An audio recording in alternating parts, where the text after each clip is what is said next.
शहागडपर्यंत पायी आल्यानंतर मनोज जरांगे पाटील यांनी ठरवल्याप्रमाणे आता वाहनातून पुढील प्रवास होणार आहे। मनोज जरांगे पाटील आपण पाहतोय आता शहागडच्या पुलावरून पास होत आहेत आणि त्यांच्यासोबत ते एकटे नसून लाखोचा जनसमुदाय आहे। आपण पाहू शकतोय कशा प्रकारचं इथं वातावरण आहे आणि मनोज जरांगे पाटील स्वतः आता वाहनात बसलेले आहेत आणि दुपारचं जेवण हे गेवराईमध्ये होणार आहे आणि आपण पाहू शकतोय मनोज जरांगे पाटील वाहनावर वरती बसलेले आहेत आणि सर्वांना अभिवादन सुद्धा करतायत।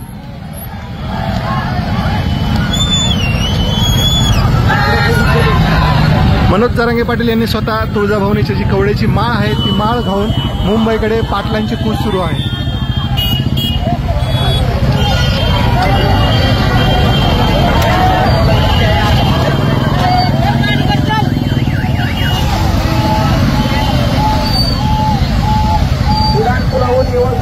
आपण पाहू शकतो मुंबईच्या दिशेने निघालेला हा मराठा समाज बांधव मोठ्या संख्येने पाटलांच्या सोबत आहे आणि ज्या प्रकारे मनोज जरांगे पाटील यांनी आव्हान केलं होतं त्या आव्हानाला प्रतिसाद म्हणून आता हा समाज बांधव लाखोच्या संख्येने मुंबईच्या दिशेने निघालेला आहे।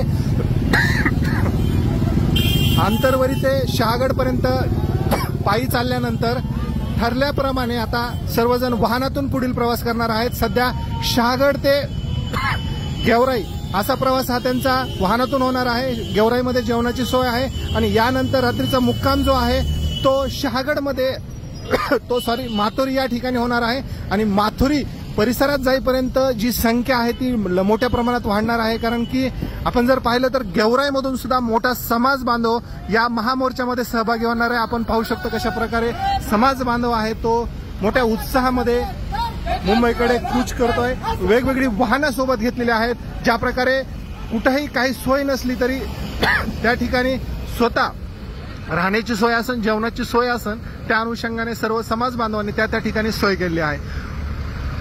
बॅक साईडला जर पाहिलं तर तब्बल 6 ते 7 किलोमीटरची माग रांगा लागलेल्या आहेत। ही वाहनांची संख्या जर पाहिली तर अभूतपूर्व आहे आणि ही जी संख्या आहे जसजसं मुंबई जवळ येईल तशी ही संख्या वाढणार आहे। कारण की जो समाज बांधव या मोर्चात सहभागी होणार आहे तो त्यांच्या गाव परिसरामध्ये तालुक्यामध्ये जिल्ह्यामध्ये त्याच ठिकाणी थांबलेला आहे आणि तिथून तो जो समाज बांधव आहे तो हा मोर्चामध्ये सहभागी होताना दिसतोय।